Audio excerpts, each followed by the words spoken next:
sacredness, consecration. Like I said, consecration is deeper than just fasting and prayer.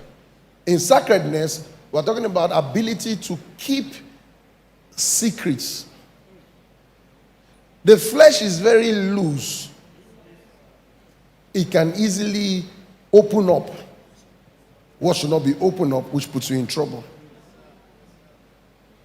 So part of what the flesh does is to make you not be able to retain what you should retain. Deuteronomy 29:29 tells us about God.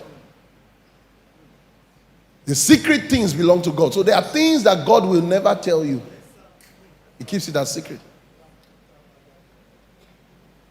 The secret things belong unto the Lord our God. But the things that are revealed, so there's such a thing as things that are revealed, which God will reveal. So in your life, to be consecrated, you must separate between what is secret and what must be revealed. You cannot be consecrated if you do not understand this thing, this one is secret, this one must be revealed. You must know to say, this is what secret, this is what to be revealed. It's a consecration. To keep some things secrets. Now, don't make the mistake of being secretive. A secretive person is one that keeps everything secret. That's not the will of God. Even God reveals some, he keeps some. When it's a rapture, it's a secret thing. You cannot motivate him to tell you, he will not tell you. Are you understanding? Yes, sir. So in dealing with the flesh, one of the ways you deal with the flesh is to know what must not be shared.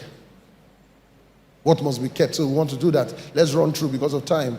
All right, Proverbs 11:13. It tells you, a talebearer revealeth secrets, but he that is of a faithful spirit concealeth the matter. There are matters to be concealed.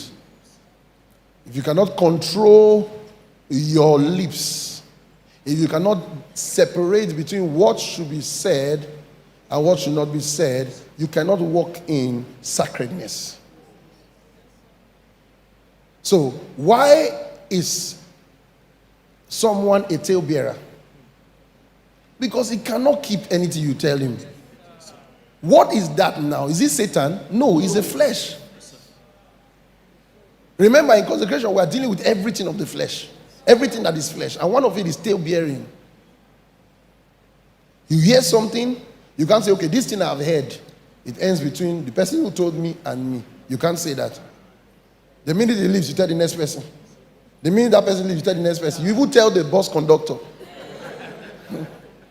Say, one of my friends today told me this. A talebearer reveals a secret. God does not expect you to be a talebearer. The ability to know when to hold back, when to speak, when to hold back, know who to speak to, who you can say to this person and then you cannot say to this person. The flesh says say to everybody. No. The spiritual discipline requires to know, I'm saying to this person, I'll not say to this person, I'll say to this person, I'll say to this person, I'll say to this person, but I'm not saying to this person, I'm not saying to this person, and I'm saying to these three, and I'm not saying to these four. That's a weakness of flesh. Not to be able to know what to keep and what to say. Are you still here? And that puts you in trouble. Proverbs 20:19. Look at that. He that goeth about as a talebearer reveals secrets. Therefore, meddle not with him. And one way you know that weakness is what? Flattering with the lips. A talebearer will always flatter with his lips. Flattering is a sign of what? Talebearing. That means if you know someone that flatters, is warning you now, is going to be what? A talebearer. That means someone that does not know how to say what he means and means what he says. Some people know that what you are wearing is not good. They can't tell you. They say, you look excellent today. When you know someone that is behaving like that, just know that he cannot keep a secret. It's God that taught you the lesson. Anyone who cannot tell you the truth, who flatters you, is what? Going to end up what? Tale-bearing you. Spiritual revelation. Is there. So he warns you. He that goes about as a talebearer revealeth secret. Therefore, meddle not with him that flattereth with his lips. Flattering is a sign. If you want to learn. Let's move on. Are you still here? Move for me. 25:9-10. We are still going somewhere. Debate thy cause with thy neighbor himself. Child of God, we're talking about consecration. There are some things, in doing consecration, you have to understand, there are some things about a person you should tell them and not tell someone else, because it ruins their life.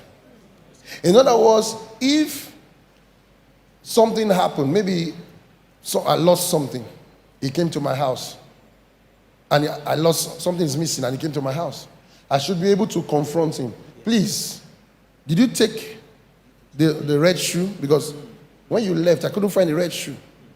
But some people will not tell him. They will call his friend. He came to my house, red shoe is missing.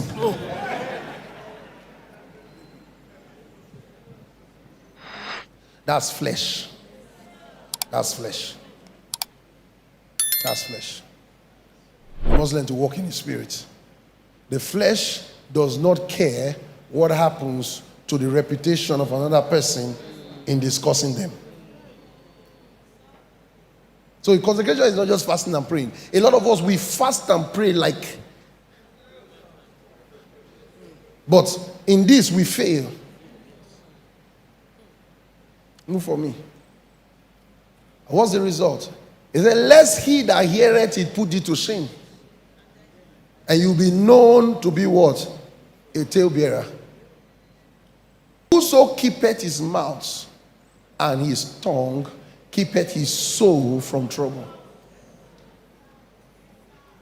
So there's a level of consecration where you know what to say, what not to say. Not only in keeping secrets of your life, but in protecting people around you in such a way that does not destroy them. That is flesh. Are you understanding what I'm saying? So you see what happened in Mark chapter 1, 40-45. What happened to Jesus because of that? There came a leper to him, beseeching him, and kneeling down to him and saying unto him, if thou wilt, thou canst make me clean. And Jesus moved with compassion, put forth his hand and touched him and said unto him, I will be thou clean. And as soon as he had spoken, immediately the leprosy departed from him and he was clean. What was the instruction? And he strictly charged him and forthwith sent him away and said unto him, see thou say nothing to any man. It's not easy. There are things I have seen about people. God says, don't talk about it. I can tell you where some people will end. I'll tell you some people that I know the source of their problem, but I can't tell them. God will show you, don't say it. And I'll still be laughing with him, and I know his problem.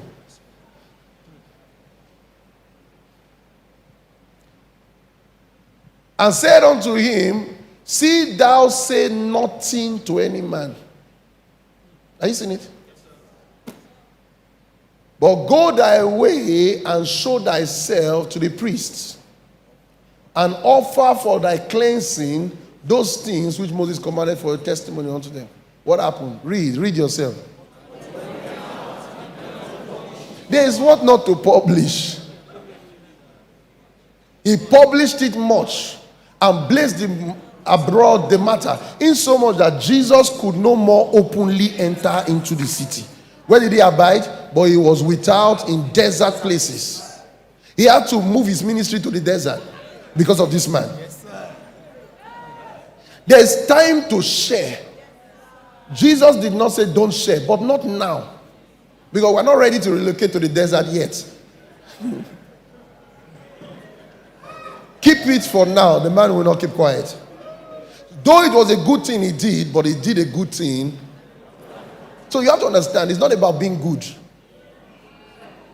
It's about understanding how to keep instructions. Knowing what should be kept and what should be shared. Are you still here? Come on, say consecration. So in Judges 14:15-17, we see that was the weakness of Samson. The weakness of Samson was not fornication, please. We've always labeled Samson as a fornicator. The weakness of Samson was not fornication. Even though he had a problem with fornication, I'm not saying, but I'm telling you that's not what killed Samson. When I'm talking about the wicked, I'm not. What killed Samson was not fornication.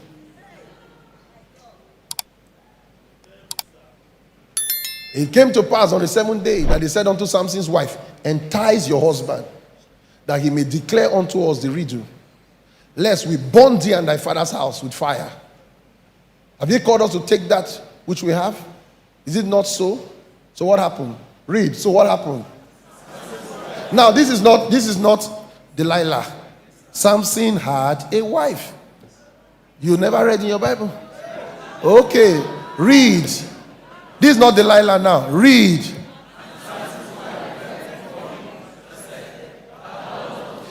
So women can manipulate. Some wives don't manipulate your husband. That's what I was saying, that the witchcraft.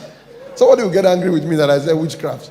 This is not Delilah. This is not a prostitute. This is his wife. She was crying, you don't love me. You don't love me at all. You hate me. You know, that thing can pain a man, because a man loves you, but you say he doesn't love you because you want him to do something. Read, church. Let's read again from verse 16. Read.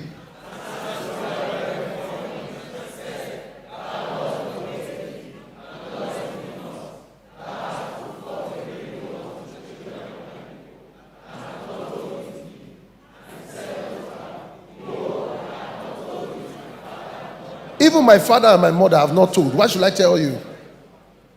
Shall I tell thee? Next verse. 7 days.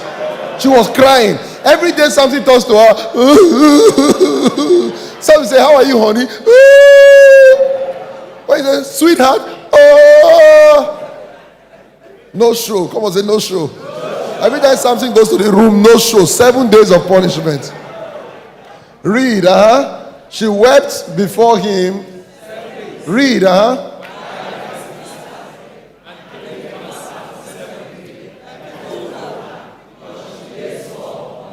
And she told the riddle to the children of her people. She just leaked it immediately. She was going to pass an information because she was threatened. And Samson, so you only know Samson told Delilah about his hair. Please, Samson also told his wife about the secret riddle, because of pressure. So Samson did not do this consecration well. Under pressure, he released the information. And we know what happened. You can go back and read in case you don't know what happened. So you see this, you see the same thing with Delilah. If you go for 16 to 17, look at that there. But lo, thou shalt conceive and bear a son. No razor shall come on his head. Speaking about Samson. What happened? Move for me. And it came to pass when she pressed him daily. Are you seeing the same thing?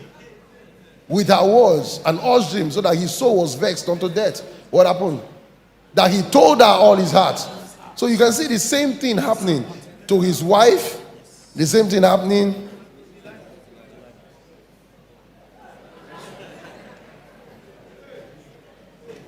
So Samson fell not because he was the first person to commit fornication. Samson fell for telling secrets.